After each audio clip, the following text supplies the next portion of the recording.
Bonjour à toutes et à tous, j'espère vous retrouver en pleine forme. Aujourd'hui, dans cette séance, je vais partager avec vous, chers étudiants et étudiants du droit commun scientifique, deux exercices concernant la tension électrique. Donc voilà, vous avez le premier sujet est devant vous. Vous pouvez stopper la vidéo pour le lire et répondre aux questions posées. Bien sûr, après, vous allez bien sûr comparer vos réponses avec les miennes. Alors voilà, on vous donne un circuit, comme vous voyez ici. On vous donne la tension Pn, UAB et la tension DC. Donc, premièrement, énoncer la loi des mailles, représentée par des flèches les tensions suivantes. La tension aux bornes du dipôle D4 est mesurée à l'aide d'un voltmètre qui comporte les calibres suivants. Alors, lequel de ces calibres qui convient pour cette mesure? Brancher le voltmètre sur le circuit précédent et indiquer ses bornes. Déterminer en utilisant la loi des mailles les tensions UBC et UAD. On relie B et D par un fil conducteur, alors la tension au borne de chaque dipôle change-t-elle? Justifiez votre réponse. Alors pour la première question, donc la loi des mailles, vous savez bien sûr, tout le monde peut savoir cette ou bien vous revenez à votre cours pour la voir. Donc quand même, je vais vous la dire. Donc la tension entre deux points d'un circuit est égale à la tension de différents dipôles. Bien sûr, la somme des tensions est égale à la somme des tensions de tous les dipôles placés en série entre ces deux points. Voilà. Deuxième question, représentée par des flèches. Les tensions UPN. Alors UPN, donc la tension des générateurs, on sait bien qu'il y a le pôle plus et le pôle moins. Le courant, il sort du pôle plus, donc la tension UBN, voilà son sens, de N vers B. Donc il reste la tension UAB, c'est-à-dire voilà, UAB. La tension UBC, la voilà. La tension ici, UBC, UAD, donc voilà. Et la tension UDC, la voilà. Alors, on vous demande ici que la tension au bord du dipôle D4, c'est-à-dire UDC, voilà, UDC, on sait que UDC égale à 4,5 volts. Alors, on nous donne trois calibres. Le calibre 1 volt, 3 volts et 10 volts. Alors, lequel de ces calibres convient pour la mesure de sa tension? Bien sûr, on doit choisir le calibre qui se trouve plus ou moins supérieur à la tension UDC. On ne peut pas utiliser le calibre 1 volt ou plutôt 3 volts. Pourquoi? Pour ne pas détériorer, bien sûr, le voltmètre. Alors, on va dire que le calibre convenable est 10 volts, car C égale à 10 volts, il est supérieur à UDC.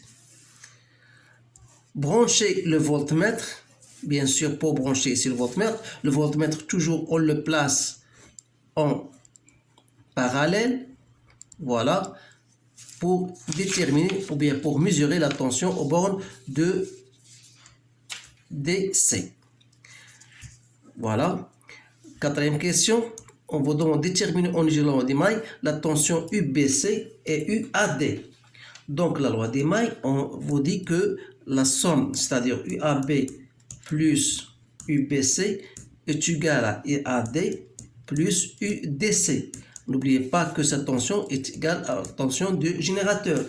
Alors, de là, je peux en tirer UBC égale UBN moins UAB, c'est-à-dire 8 moins 3,2, ça me donne 4, donc c'est 4,2 8 volts. Alors pour UAD, donc c'est UPM moins UDC, donc c'est 8 moins 4,5, ça me donne 3,5 volts. Voilà. Cinquième question. On relie B et D par un fil. Alors lorsqu'on relie B et D par un fil, ça veut dire on aura ce qu'on appelle présence de nœuds.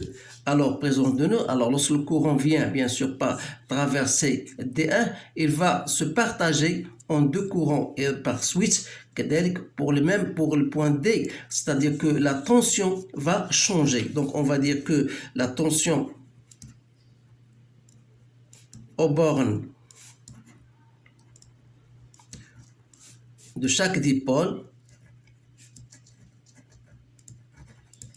change du fait de la présence de nœuds, bien de nouveaux nœuds. Qui dit des nœuds, donc partage de courant, de nouveaux nœuds, donc qui dit partage de courant et par conséquent la tension va varier. Donc voilà en ce qui concerne l'exercice 1. Maintenant je passe à l'exercice 2, voilà. Donc c'est à vous, il faut stopper la vidéo pour lire bien sûr le sujet, puis vous allez répondre aux questions posées. On dit la visualisation d'une tension utilisée dans l'aviation dans l'oscillogramme ci-contre. Les réglages de sensibilisation, bien sûr, il y a la sensibilité horizontale et la sensibilité verticale. Alors première chose, quelle est la valeur maximale de cette tension? Déterminer la période, en déduire la fréquence, dessiner l'oscillogramme que l'on obtiendra si la sensibilité horizontale était multipliée par 2. Alors, je vous le dis dès maintenant, ce que j'ai représenté en rouge, c'est la quatrième question. Je l'ai fait tout simplement pour ne pas perdre assez de temps. Donc, pour vous, normalement, on vous donne uniquement la tension qui était ici, la visualisation qui était en noir. Donc, voilà. En ce qui concerne la visualisation que j'ai fait ici en rouge, c'est la réponse à la quatrième question que je vais expliquer après. Maintenant, je passe à la question 1. Quelle est la valeur maximale de cette tension? Alors, vous savez bien sûr que la tension maximale, la voilà. Donc, c'est à partir de là, voilà la tension maximale. Donc, si je représente cette tension maximale, c'est à peu près, je veux dire à peu près, il y a 1, 2, 3, 4 divisions. C'est-à-dire que cette tension-là, maximale, égale à 4, à peu près, c'est à peu près, je dis, et à peu près 4 divisions, donc 4 fois la sensibilité verticale qui est égale à 10, donc ça vous donne 40 volts. Donc c'est à peu près 40 volts. Alors, déterminer bien sûr la période. Donc la période, c'est quoi? C'est ce que j'ai noté ici. Vous remarquez bien sûr que cette période-là, donc voilà, on a 4 divisions. Et comme sachant bien sûr que chaque division représente 0,5 millisecondes, c'est-à-dire on aura 0,5 millisecondes par div. Alors notre période, c'est 4 divisions. Donc 4 divisions. Et comme chaque division représente 0,5 millisecondes par div, on aura donc T égale à 2 millisecondes. Donc, vous devez bien sûr la convertir en secondes lorsqu'on va déterminer la fréquence. Donc, la fréquence, c'est 1 sur T. Donc, pardon, c'est 1 sur T. Donc, c'est 1 sur 2, 10 moins 3. C'est-à-dire, c'est 0,5 fois 5. Donc, c'est 500 Hz. Voilà la période.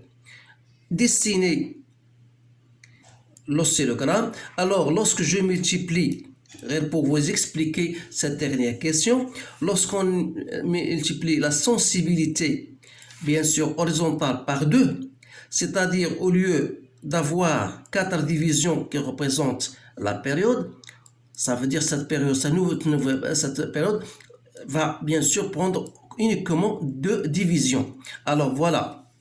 Vous remarquez que la période, voilà, elle prend uniquement 2, voilà, cette période, voilà, remarquez, il est 2 divisions au lieu de 4.